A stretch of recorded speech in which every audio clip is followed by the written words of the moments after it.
அன்பு கூறுவே அதிகமா ஆமென். சுத்ரம் இசப்பா. ஆர்வமா ஓ எஸ் எஸ் லார்ட். இன்னும் ஆமென் ஆமென். சுத்ரம். நன்றி இயேசப்பா. இயேசுவின் மூலம் ஜெபம் கேளு நல்ல பிதாவே. ஆமென். சரி, கையோட முத்தத்தை தூத்து போட்டுரும் அல்லது வெயில் வந்துரும்ப்பா. இந்த வெயில்ல மனசே நிக்க முடியுமா? அம்மா, என்னது நம்ம வீட்டு ஓரத்துல ஏதோ குமிச்சு வச்ச மாதிரி இருக்குது, போய் பாப்போம். பாரு, இன்னைக்கு இவ வேலையை கட்டிட்டா, என்ன சொன்னாலும் திருந்த மாட்டேக்கல. யோ பீட்ரு, வாயா கொஞ்சம். என்னாச்சு? என்னது என்னாச்சா? இங்க என்னது இருக்குதுன்னு ஃபர்ஸ்ட் வந்து பாருங்க.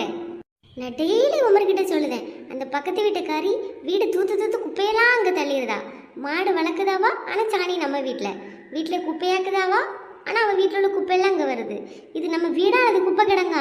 நீர் அவளுக்கு சப்போர்ட் பண்ணதுக்கு எப்பவும் வந்துருதியரா? இப்போ இதுக்கு என்ன சொல்ல போறீராம்? எனக்கு என்னமோ உன் மேலே தான் டவுட்டாக இருக்குது, உனக்கு அவளுக்கு என்னமோ?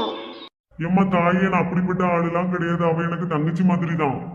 அப்போ உமர் தங்கச்சி கிட்ட போய் சொல்லும், இது என்னது குப்பையை டெய்லி அள்ளி போட்டுருதா? ஒரு நாளா 2 நாளா 1000 தடவை சொல்லியாச்சு. இன்னைக்கு அவளா நானான்னு பார்க்க போறேன். அம்மா, நீ காலையில தானே அன்பு கூறுவேன் இன்னும் அதிகமானு பாட்டிக்கிட்டு இருந்தா, அப்படி என்னாச்சு? இது சின்ன விஷயத்துல கூட அன்பா இருக்க மாட்டியா?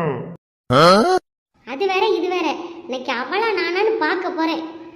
நான் ஒன்றும் அன்னை தெரசா கிடையாது, எல்லா விஷயத்துலயும் பொறுமையா இருக்கிறதுக்கு. இன்னைக்கு அவளா நானான்னு பார்த்துருந்தேன். நீர் போய் உமர் சோழியை பாரு. ஏ மார்த்தா, வெளியில வா கொஞ்சம், இன்னைக்கு இருக்கு உனக்கு.